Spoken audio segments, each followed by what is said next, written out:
स्वागत है आप सभी का आपके अपने चैनल एकलव्य एजुकेशन सेंटर की इस नए वीडियो में। दोस्तों, आज के इस वीडियो में हम यह जानने का प्रयास करेंगे कि गिलकी की खेती करने का सही रणनीति क्या है, अर्थात नेनुआ की खेती करने का सही रणनीति क्या है।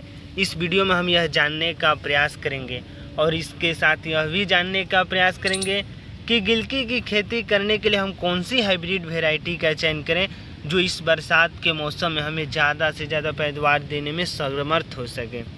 तो चलिए इस बेहद ही महत्वपूर्ण वीडियो की शुरुआत करते हैं। जैसा कि आप जानते हैं कि नेनुआ एक ऐसी फसल है जिसकी खेती करके हम कम समय में ज़्यादा से ज़्यादा लाभ प्राप्त करने में सफल हो सकते हैं। लेकिन कम समय में ज़्यादा से ज़्यादा लाभ प्राप्त करने के लिए यह बेहद ही महत्वपूर्ण हो जाता है कि सही रणनीति के साथ सही समय पर और सही हाइब्रिड वैरायटी का जब चयन करेंगे तभी तो हमें ज़्यादा से ज़्यादा लाभ प्राप्त हो सकता है, अन्यथा हमें हानि की होने की भी संभावनाएं ज़्यादातर होती है।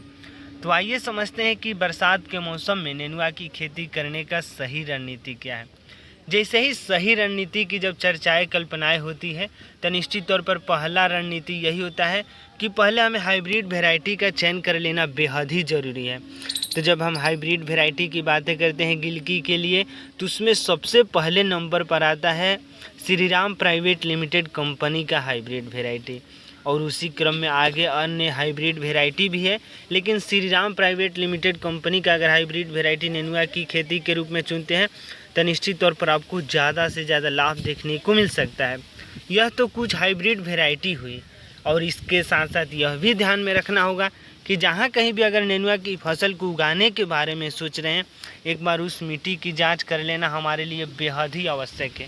क्योंकि अगर मिट्टी का जांच कर लेते हैं तो हमें यह जानकारी हो जाता है कि हमारे मिट्टी में कौन से खादों की कमी है, और उन खादों की कमी को हम अपने नेनुआ की फसल में प्रयोग करके निश्चित तौर पर हम अपने नेनुआ की फसल से ज़्यादा पैदावार को प्राप्त करने में सफल भी हो सकते हैं।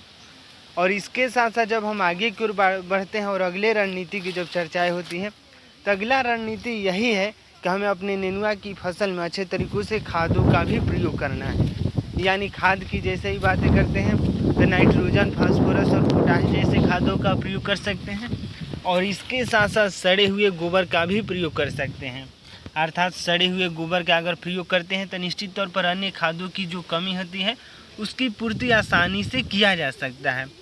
और आगे की ओर बढ़ते हैं और अगली रणनीति यही है कि हमें अच्छे तरीक़ों से कीटनाशक दवाओं का छिड़काव करना बेहद ही ज़रूरी है।